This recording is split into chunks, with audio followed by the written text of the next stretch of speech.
అత్త చేతి వంట. పన్నీర్తో వెరైటీలు అంటే ఎవరికి ఇష్టం ఉండదు చెప్పండి. అందుకే ఈరోజు మన ఛానల్లో షాహీ పన్నీర్ చేయబోతున్నాం. ముందుగా పన్నీరు చిన్న చిన్న ముక్కలుగా కోసుకోండి. మీరు పన్నీర్ని ఇంట్లో అయినా తయారు చేసుకోవచ్చు, లేకపోతే మార్కెట్లో ఈజీగా దొరుకుతుంది. ఇప్పుడు స్టవ్ మీద ప్యాన్ పెట్టి కొద్దిగా నూనె వేసుకొని మనం ముందుగా కట్ చేసి పెట్టుకున్న పన్నీర్ ముక్కలను వేసి వేపుకోండి. ఇందులో 1/2 టీ స్పూన్ పసుపు, 1/2 టీ స్పూన్ కారం పొడి, 1/2 టీ స్పూన్ సాల్ట్ వేసుకొని పన్నీర్ ముక్కలను బంగారు వర్ణంలోకి మారే వరకు వేపుకోండి.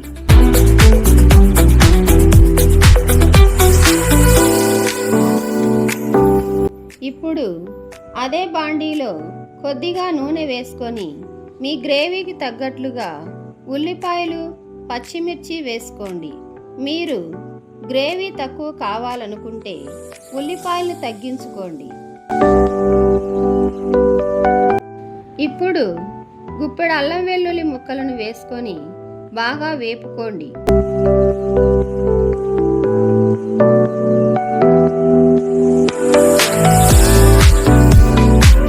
ఉల్లిపాయల్లో సారం పోయిన తర్వాత గ్రేవీకి తగ్గట్లుగా టమోటా ముక్కలను వేసుకొని నూనెలో మగ్గపెట్టుకోండి.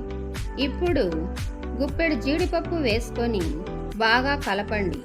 పన్నీర్ కర్రీని ఎప్పుడు మైల్డ్గా చేయాలి. ఇప్పుడు 1/2 టీ స్పూన్ పసుపు, 1 టీ స్పూన్ కారం వేసుకొని బాగా కలుపుకొని మూత పెట్టుకోండి. 2 నిమిషాల తర్వాత స్టవ్ కట్టేయండి. బాండీలోని మిశ్రమాన్ని అంతా చల్లార్చుకొని మెత్తని పేస్టులా గ్రైండ్ చేసుకోవాలి.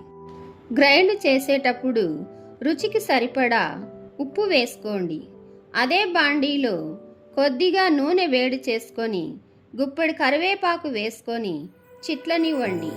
మనం ముందుగా గ్రైండ్ చేసుకున్న మసాలా పేస్ట్ వేసుకొని బాగా వేపుకోండి.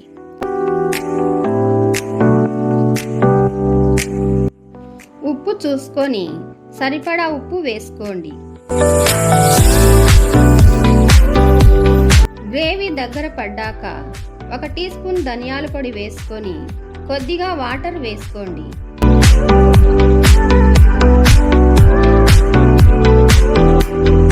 ముందుగా మనం వేపి పెట్టుకున్న పన్నీర్ ముక్కలను వేసుకొని బాగా కలుపుకోండి. ఇప్పుడు పన్నీర్ కర్రీకి కీ ఇంగ్రీడియంట్ అయిన ఫ్రెష్ క్రీమ్ను వేసుకోండి. ఇది పన్నీర్ కర్రీకి మంచి ఫ్లేవర్ ఇస్తుంది. అంతేనండి, ఇంకా స్టవ్ కట్టేసి గుప్పెడు కొత్తిమీర, జీడిపప్పు పలుకులను వేసుకోండి. షాహీ అంటే రాజు అని అర్థం. ఈ రెసిపీ కూడా అంతే బాగుంటుంది.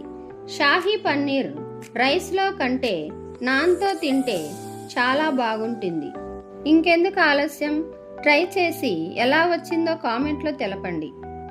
ఈ వీడియో మీకు నచ్చినట్లయితే లైక్ చేయండి, షేర్ చేయండి. మరిన్ని వీడియోస్ కోసం మా ఛానల్ని సబ్స్క్రైబ్ చేసుకోండి. Thank you for watching.